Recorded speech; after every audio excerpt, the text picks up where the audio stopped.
So, Jerry, it's been 6 months. Yes. Kind of an exciting 6 months. You're now on lesson 173, or is it? Yep, 173. 173. And we haven't chatted for about 4 months or something like this about where you're at. Right. And I'm kind of excited to hear what you're learning and what's happening with you. So tell us a little bit about some of the big things, or if there's big things, or are you rediscovering things, or are you discovering things, or what's happening? It's been more, it's certainly given me a tremendous, tremendous amount of peace. It's affirmed for me the things that I always believed, or I always thought that I believed. For example, that there is infinite good in everybody. There's infinite potential in everybody. And to trust in God and that all will be well. And it's totally affirmed that. And it's also been affirming for me, this message to me that I am God's messenger, that I'm here to make the world better, and I've always believed that. And I think it's given me confidence to proclaim that to others too. In fact, I think I've been more vocal in that, like I'm a full-time teacher, but I've been more vocal in that with my students, in saying to my students, you are a gift to the world. I think that's one of the things that happened for me too. There's lots of little things I don't think that you really notice. I think probably the one is there's like an inner calmness and to understand sort of. I used to understand faith, and I didn't understand belief, and it kind of goes like I think, I believe, and then faith. And then faith is almost like it's a, I don't even know how to describe it, almost like a magic pill or whatever. You're like a magic force that pushes you along. Yeah. And when you have the faith, then it gives you the energy to do some things that you normally say, well, I don't know whether I should do that or not. But with the faith behind you, then you can do that, and that inner peace. So that conversation that's going on inside your head disappears.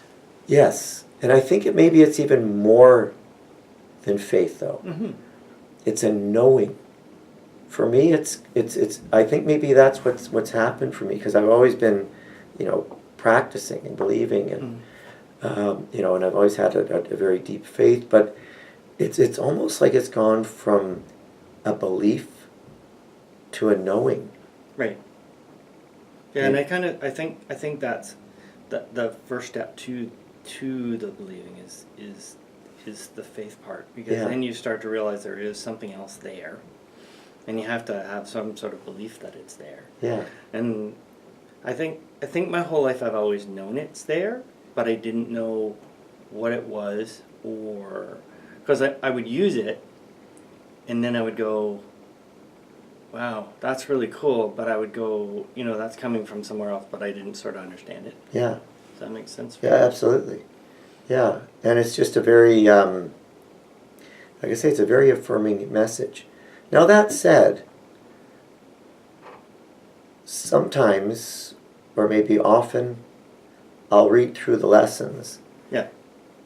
And I'll try and figure them out, and I'll be like, I think I know what that means, but I don't really know what it means, right? But what I found in doing that now for the last 6 months, it always comes clear, right?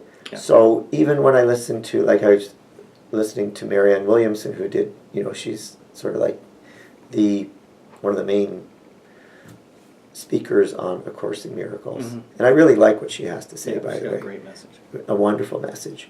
But when I hear her say things, I'm like, how does she know that? And but I know it's coming to that. It's coming to that deeper understanding. So I listen to her and I say, okay, well, that's where I'm going to, right? I don't understand it right now, but that's where I'm going to. But the basis of her message is still pretty simple, in that, like I was just listening to her actually on my way here on audiobook. And because one of the things I've done too is I've started to explore a little bit beyond just the book, A Course in Miracles, and seeing, now that I've been in it for a while, I say, okay, well, here, what are other people who've done this? Mm-hmm. Where are they at? Yeah. And one of the things she said, which I found extremely affirming, was that if you encourage other people and support other people in achieving their dreams, of course the universe is going to support you in living yours. And that's just so affirming, because I do have big dreams, and I know you have big dreams too, right? Working on them. Yeah, and it's beautiful, actually. It's really beautiful to... It's an interesting journey from that perspective of going from, like as you said, from believing to knowing, and what makes you know it is when you start to see it happening. And when we were talking about it earlier, I was talking about when I stopped at the stop sign, and usually it's the first, or red light, and usually it's the first turn before I head down into the city.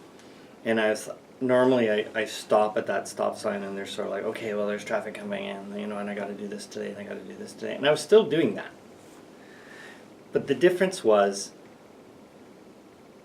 there was a calmness. Yeah. That I'd achieved, so maybe when I was in meditation or at different times I'd achieved that. But this was the first time, here I was in a live situation, stuff happening around me, and there's this peace that sits there. Yeah. And the more that the journey goes along, the more you find that. I find, like, recently we're working on a big project, and it's a little bit behind. So I'm actually finding it interesting, because I'm a bit agitated because it's not going quite as fast as I normally want it to. But because I've been in sort of that relaxed state for such a long time, I'm noticing it. Yeah. So, and it's like, okay, well, just, remember that this thing's going to work out, and they do. Yeah. And even in one of my projects, we've been supposed to meet over the last 2 weeks with one key person, and I haven't been able to do it. And so we were at a meeting last night, and one of the people said, oh, no, I can set that up. And then they set it up for this weekend. And all the people that I wanted to be there would now be there, whereas before I was going to have to sit there by myself and work on this. And I was a little bit nervous about it. So it just worked out just the way it should have. And some of the tension that I'd gone through, when I'm in the right state, or when I get what the Course in Miracles is about, it's just gone. Yeah. And I had allowed that to creep back into it. So, now I need to let it come back. Yeah. And it's like, life is full of uncertainty, right? But I often... But is it? Well, that's the thing. That's what I'm learning. Or is it more that we do this? Well, I think of, like, for example, I don't know if Gandhi ever did anything like A Course in Miracles, but I've always looked at Gandhi and the confidence that he had that the British Empire was going to give freedom to India. Yeah. He just had absolute confidence that was going to happen. And I was like, how did he know that? And now I'm starting to understand how he knew that. I think that is probably the key to all of this. And I think that's the thing, because that you've got the backing. It's there.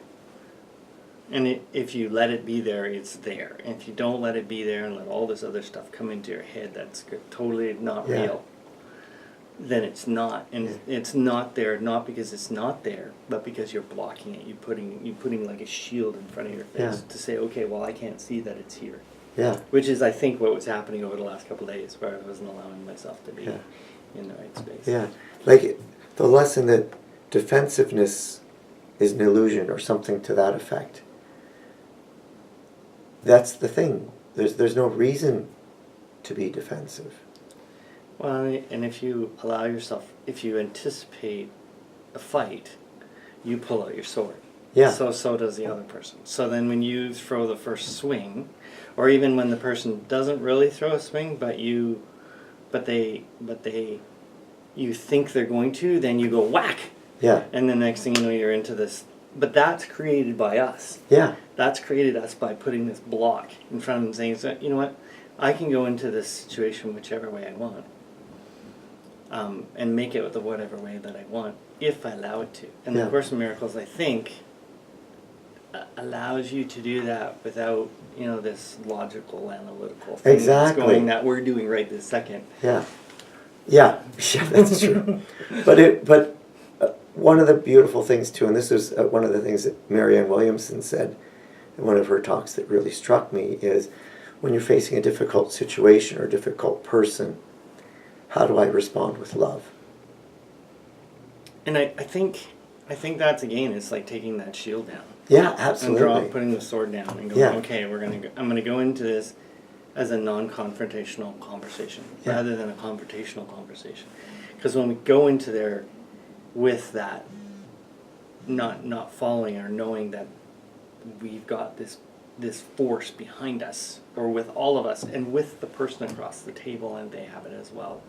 There's a thing here, I'm not sure whether you mentioned it, but it's resonating in my head right now, so I'm going to say it. It says 30 are called, but only one goes. It's not one is called out of 30. 30 are all called.